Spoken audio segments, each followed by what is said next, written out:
sure he'll continue to do it, and by providing leadership and focus to ensure that building a shared future is the #1 priority for Alliance. This is why the party was formed, and this is why we continue to ask people to step forward with us. There is still so much to be done. I hope you've already been inspired by what you have seen and heard in our Step Forward broadcast this morning. And as conference progresses and you hear from our various speakers and panel members, I'm sure you will be in no doubt that Alliance's vision is the only way forward for Northern Ireland. Over the years, Alliance members have been stepping forward, leading change, working harder, promising better, and delivering more. And yes, at times, progress towards a shared future is slow, painfully, frustratingly slow. But slow progress is better than no progress. Ladies and gentlemen, last year I stood here and told conference about the reasons why I stepped forward. It's 10 years since I made that decision, and the things that motivated me back then remain firmly at the forefront of my daily work as an MLA. I entered politics from a business background, and I continue to work with the business sector because they too know that we need to tackle division, not just because we know that a divided society costs more to run, but because by wasting resources on segregated services, we reduce the money and time that we should be spending on stimulating our private sector through skills development and generating an entrepreneurial culture that will encourage skilled, talented and ambitious people to invest in and remain in Northern Ireland. But just like in politics, businesses are facing challenges too. Just last week I was speaking to a local trader who was dismayed at a multinational competitor opening up next door to her when they erected a huge sign that said "Best Deals in Town." She was horrified when another competitor opened up on the other side of her and their sign was even bigger, saying "Lowest Prices." And she panicked. She thought, what am I going to do? And then she had an idea, and she put the biggest sign of all over her own door in the middle, and it said "Main Entrance." So, you see, even though we are often in the middle, we need to think outside the box. Just like our private sector, we need to step forward and be creative, driving forward solutions for Northern Ireland. And conference, there are many opportunities for you to step forward too, whether that be joining the party, volunteering for the party, standing for election, or simply talking to people about Alliance and our aspirations for Northern Ireland. Those sitting to my right stepped forward and are now elected representatives on the new 11 super councils. I'm not sure if they refer to themselves as super councillors now, but we'll see what they say. They have the opportunity to show how Alliance responds to the needs, aspirations and concerns of constituents, but they remain with a firm focus on delivering change across Northern Ireland. So without further ado, I'm going to introduce you now to these councillors so that they can tell you a little bit about how they have been stepping forward in local government. The first person I would like to introduce you to this morning possibly needs no introduction. She stood here last year as that shy little girl, or was it the tiny psycho? I can't remember. But 1 year on, we know her better as one half of the next political power couple. Well, in Alliance circles anyway. She stepped forward last May and we were delighted that she won a seat in North Belfast. Since then, she has been keen to act as a collective voice for all of her constituents, but also has continued to have an authoritative voice up in Stormont as she keeps us MLAs in line, as she continues her work as our whip's assistant as well. Ladies and gentlemen, I believe this young lady has only begun to show us what she's made of, and there's really exciting times ahead for her. Conference, I give you Councillor Nuala McAllister.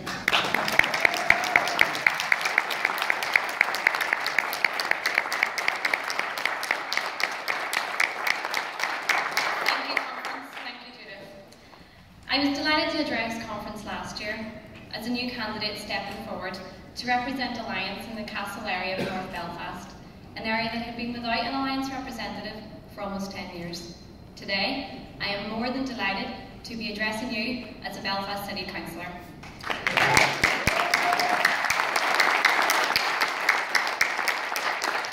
I think it is more than safe to say that hard work pays off. In many parts of Northern Ireland, people want change.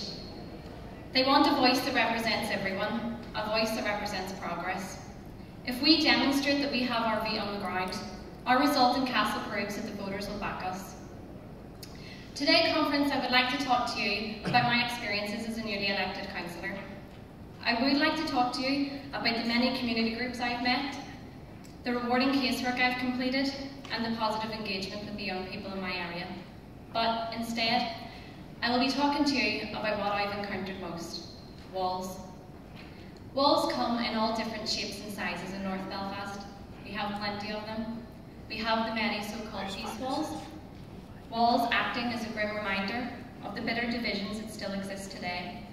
But, conference, since being elected, I've encountered new kinds of walls. Walls that are social, economic and political. These walls have been built not with bricks and mortar, but yet the effect is still the same. They have been put up by the politicians for the same reason: to perpetuate division. Interface barriers are no longer seen as an acceptable solution, so those who thrive on division have had to find new, invisible barriers to divide our community. Since being elected, the thing that I have enjoyed most has been the chance to get to know the many new community groups, organisations, and most importantly, the people in my area. This has been a hugely rewarding experience, giving me the opportunity to show just what it means to have an Alliance representative after all these years. A representative for everyone. However, with every positive meeting or successful case result, I have encountered social barriers. Invisible walls, yet they're as clear as day for all to see. Whether it's the high levels of educational underachievement, stories of drug abuse and addiction, or the crippling shortage of suitable housing, social barriers remain as a block to accessing opportunities. Walls preventing people from reaching their true potential and contributing positively back into society. Then I hear the stories coming from the community groups and organisations. Stories about how they could offer specialist help to different vulnerable groups, or bring together the young people from across the physical interface barriers. Stories of how these walls could be climbed, if only they could make use of the much delayed Social Investment Fund, or find out why they can't access the Good Relations funding. These are funding packages to help our most vulnerable and to tackle division in our community. Yet, they are caught up in the deadlock of the Office of the First and Deputy First Minister. A barrier to access resources, which is supposed to tackle barriers. A barrier right at the very top, affecting those all the way down to the bottom. Yet, conference, make no mistake, this is no mere accident of the political system that we find ourselves in, and calling it deadlock only serves to make it sound unintended. This is very much a wall being built with a purpose. A barrier to prevent money going to those areas where it will make the most difference. Areas where barriers will be broken, where divisions will be healed. They have created an economic block to prevent us moving forward. I have lost count the number of times my colleague Chris Little has raised this issue in the Assembly, only to be stonewalled. I ask them again, why aren't you delivering? Likewise, when I raised a motion calling on all major Belfast City Council decisions to be sure and future-proofed, a measure to ensure that division is not perpetuated in local decision-making, I was met with a wall of political contempt and hostility. Again, I ask why. Well, we all know. They simply don't want us moving forward. Conference, don't get me wrong. I'm not trying to paint a bleak picture of North Belfast, and in fact, nothing could be further from the truth. I'm sure that some of you know that the Cave Hill area was recently named one of the best places to live in the UK. Well, I would go further, and I would say that the whole of North Belfast is the best place to live. And why is this so? The answer is simple. It's the people. Those who are spending their everyday lives living and working between the barriers, trying to break down the walls, open the gateways and create opportunities. But yet they are faced with more and more walls, built by their so-called political leaders. But last year, the people of Castle clearly wanted something different. They wanted a party to help them remove these walls, rather than build them. They stepped forward and they voted for change. So conference, when the new council officially begins on the 1st of April, with increased powers to tackle change, to create change, I will remain committed to bringing down these many walls, and only then can North Belfast truly move forward. Thank you.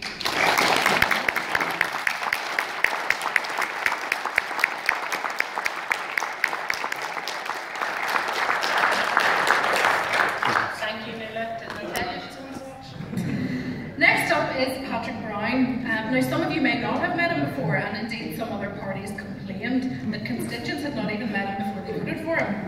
But Patrick stepped forward last May, and the people of Rowan and St. Fate were waiting for him. Maybe they'd heard that he'd got his first job aged 11 as a dog trainer, or that he's a great cook, or had heard of his handyman skills and that he makes a mean treehouse. But that's not the limit of his talents. Patrick has a passion for social enterprise, and whilst at university he founded 3 of them. He's also has a keen interest in international development and is currently balancing his role as a councillor with studying an MA in globalisation and development. Here to tell you more about himself and the key issues he is stepping forward for, I give you Councillor Patrick Brown.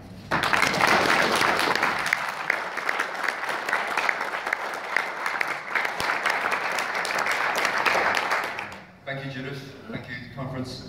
I've been told that the purpose of these speeches is to talk for 3 to 5 minutes about how we, as councillors and candidates, have been promoting the aims of the party so far. Personally, I'm just very glad that it wasn't to do with how to run an extensive and hard-fought local council campaign. As that speech would have been significantly shorter than 3 to 5 minutes. Many of you may be aware that my election to Newry Mourne and Down Council was a little bit of a surprise.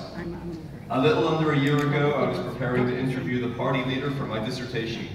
Having been at university in England for the last 3 years and feeling rather out of the loop on Northern Irish politics, I was understandably nervous about interviewing such a high-profile figure. Luckily, Mr. Ford was quick to put me at ease, and within 5 minutes of the meeting's commencement, had persuaded me to put my name down as a candidate for the forthcoming local council elections. Now, there hasn't been an Alliance Party councillor in my area since 1973. Naturally, I did not think much of my chances until the day of the election, which also happened to be the day I handed in my dissertation. There had been no word from the count all day, and in fact our chairman, Mike Healy, had gone home, as it looked unlikely we would win. I polled a respectable 510 first preference votes and looked comfortable to finish in 7th place. But after an unprecedented transfer of over 300 votes from the nationalist community, evidence of our ever-increasing cross-community representation, I had been elected and had unseated a UUP councillor of 20 years in the process.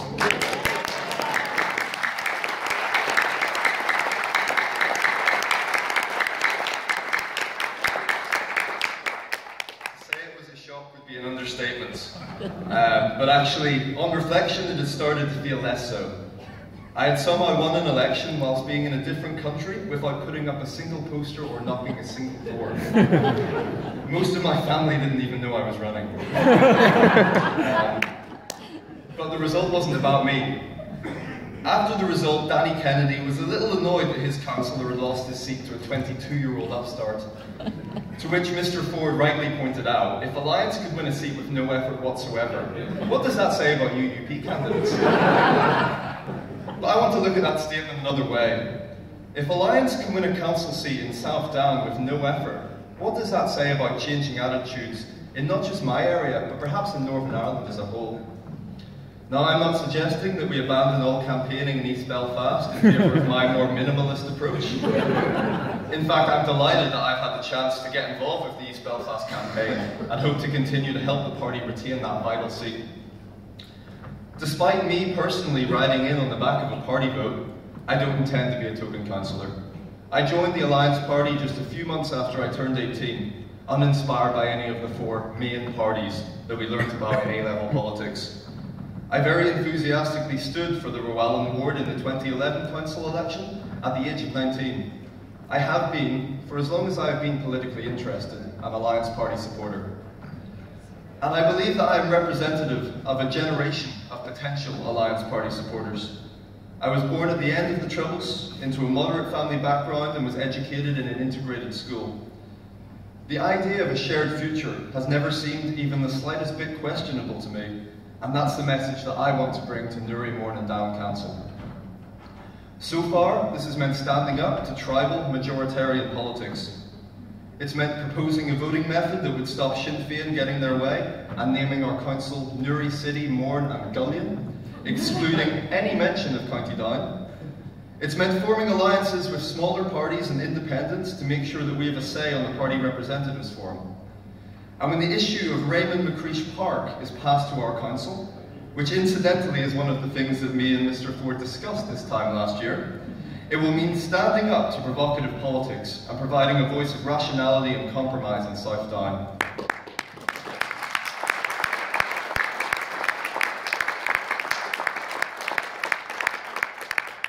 So far it's been an honour for me to step forward and help build the progressive Northern Ireland that it deserves. Thank you.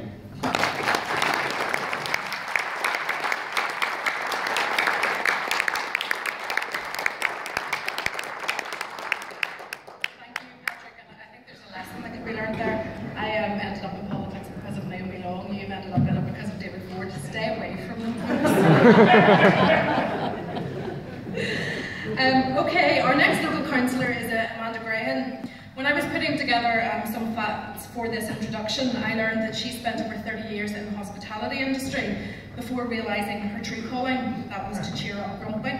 Yes, Amanda works for Trevor Lunn in the Lagan Valley Consultancy Office. And she loves the variety of tasks that she faces on a daily basis.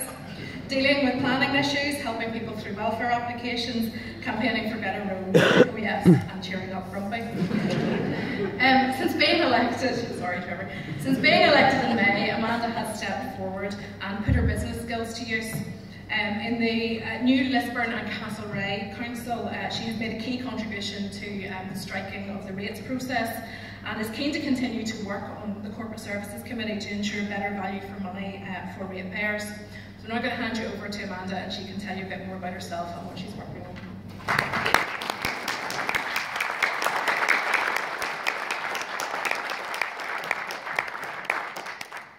I'm not as confident as these guys, so just give me a moment. But thank you, conference, for giving me this opportunity to speak today. I'm Amanda, and to my own surprise, I'm now Councillor Amanda Graham. I can promise you all that I will never be an MLA, an MP, or an MEP. In fact, I don't actually see myself as a politician, but more a civic representative, and I do want to represent everyone. And that simply is why I joined the Alliance Party. I'm from a Unionist and Protestant background, but I now regard myself foremost as Northern Irish, and I'm very proud to be so. I feel as Northern Irish people, we all have a great deal to offer the rest of the world. I've been lucky enough to travel to many countries, and I can honestly say there's no country more beautiful than ours. This gives us a great opportunity here to promote tourism and hospitality, and I did work in the hospitality sector for 30 years. It also means that we can learn from other countries and reflect on what we can do together as Northern Irish people, rather than dwelling on our differences. Maybe this is easier for me because I don't regard myself as Protestant or Catholic. I noticed recently, for electoral reasons, others were trying to paint us as anti-Christians. I don't know anyone more genuinely Christian than Naomi Long. But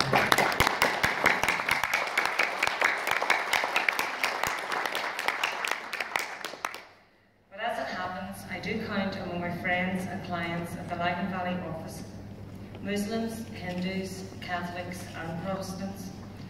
But what seems to be the scariest of all for some people are people with no religion at all. And you know what? When it comes to sorting out a housing issue, a form filled in, or a planning application challenged, I treat all of them the same regardless. Other parties baffle me. I mean, is treating everyone on their merits, regardless of religion and background, not the way it's supposed to be? Yeah.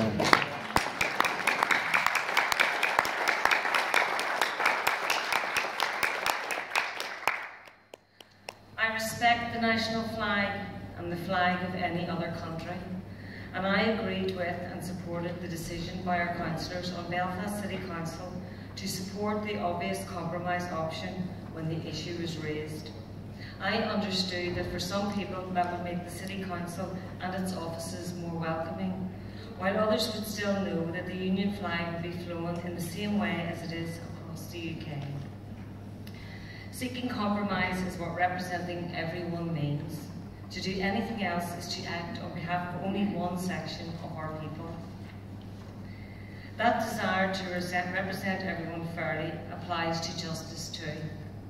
And the other issue that I have worked on, from the Lagan Valley Alliance office in Lisburn, where I work for Trevor Nunn, to the Taoiseach's office in Dublin, is the campaign of the Ballymurphy families. What has happened since 1971 in terms of how the families have been treated makes me greatly uncomfortable as a person who is a believer in British justice.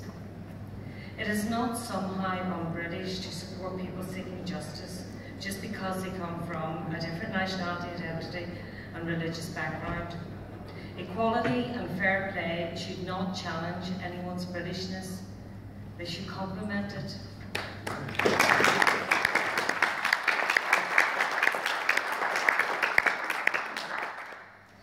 Northern Irishness has the advantage that it feels like a new identity, offering an invitation to something different. That is what the Alliance Party does. Most of all, I feel that other parties should think again about their attitude towards tackling poverty. With poverty, there is no us and them. It is something which affects people of all nationalities, all religions, or none. In my constituency work and now as a councillor, I have adults who come into the office looking for help to fill in forms.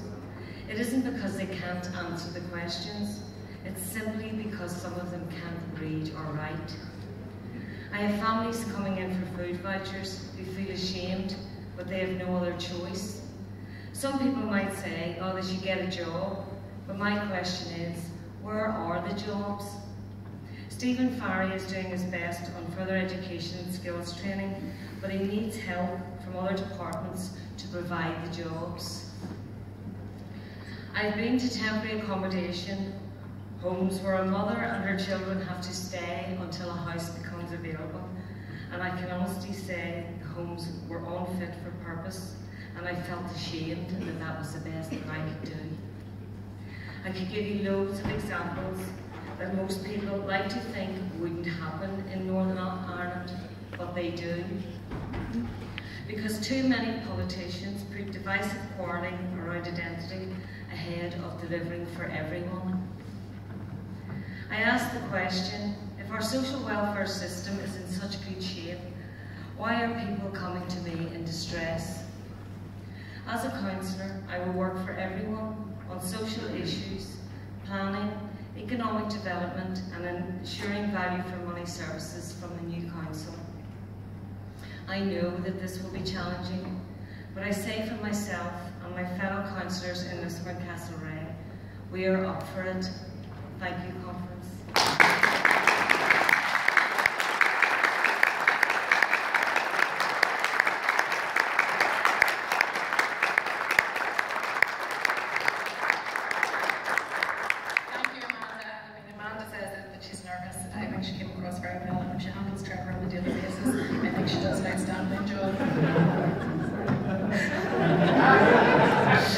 The final representative that I want to introduce you to this morning represents South Belfast. Many of you may have been somewhat confused when you saw the name Emmett Brown on the agenda today. You may have thought it was Doc Brown and we were going back to the future and Marty McFly was going to show up here. But I can assure you that this Emmett is firmly stepping forward. Although this councillor was schooled on Malone Road and lives in a posh part of South Belfast and has his holiday home in Spain, he firmly believes he is a working class hero. With comments such as, did you know mussels are the most accessible mollusk? We often wonder. Seriously though, Emmett recognises the major issues that we face in Belfast and has been leading change to tackle homelessness. He has been instrumental in bringing together all parties on Belfast City Council to work at this challenging issue. So here to tell you a bit more about how he is stepping forward for Alliance in Belfast City Council, Councillor Emmett McDonough-Brown.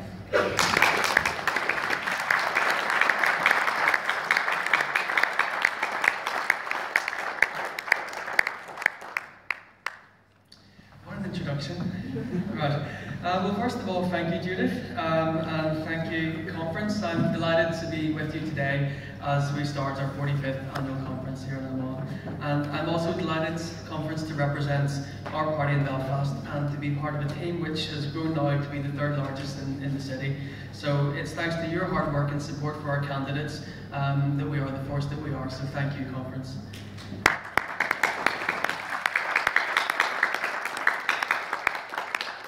This conference comes at an exciting time for our party and for Northern Ireland. In 17 days, the councils will take on new powers in respect of planning, urban regeneration and economic development. And these are new tools for us to build cities and towns and a society that we can be proud of. And I think, conference, we are ready for the challenge. It is also my great joy to represent the constituency into which I was born. I wasn't born in the leafy part that Judith thinks that I was. I grew up in Hampton Street in the Musmore Honest House. But it takes in the markets, Sandy Road, as well as Stranmillis and Malone Lisburn roads. So it's a socially mixed, diverse part of our city. And I think it's a microcosm of what Northern Ireland could be. I think it's home to beautiful parks, our fantastic arts and cultural venues, bars, restaurants, and our Earls University, and my alma mater, Queen's. And I'm proud to call it home. And I look forward to electing my council colleague, Paula Bradshaw, as our next MP.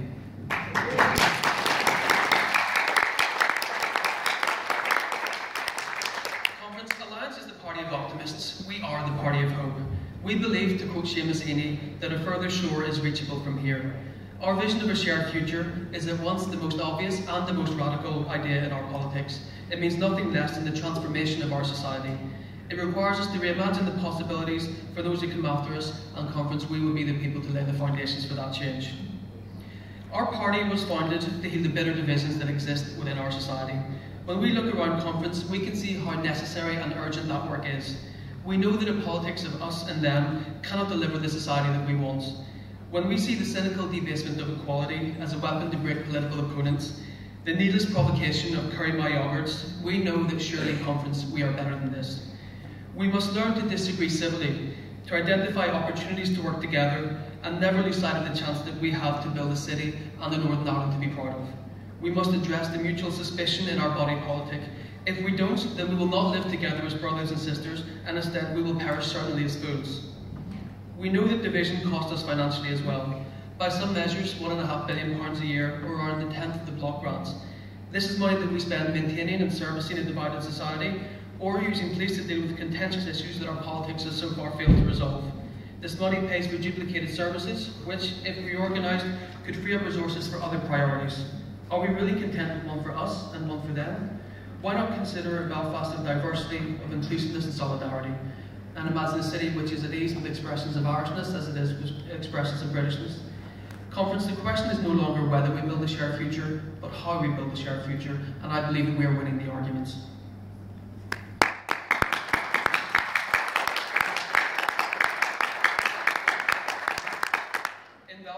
We're working hard to represent our constituents' interests and to promote our party policy. We're lucky to be led by Michael Long, who brings experience, wisdom and vision to a group with many new faces. And whether stopping public money being siphoned into political parties, or share future-proofing council proposals, or rejecting deals with companies that avoid tax, the Alliance team in Belfast are delivering. Conference, these are Alliance values in action. They show that politics matters, that it can change things. Since my election, I've brought together members from across the parties to look at the problem of homelessness in Belfast, and this work will continue over the weeks and months ahead. I've also been raising awareness of food poverty and working to improve cycle infrastructure in Botanic. I believe that it is important to work with other progressive people in areas where we can reach consensus. Building coalitions, working together, solving problems. That's what Alliance does. That's what people want us to do, and that's what it is right for us to do.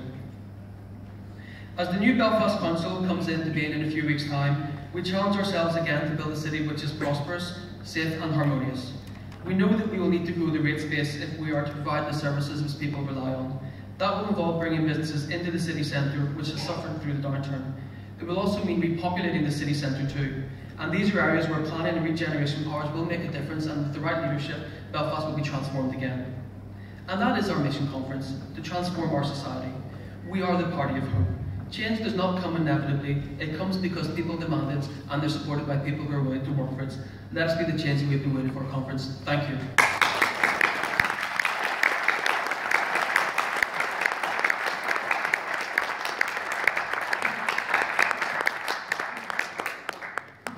Thank you, Emma. Conference Alliance is a party that was founded by people who stepped forward to lead change.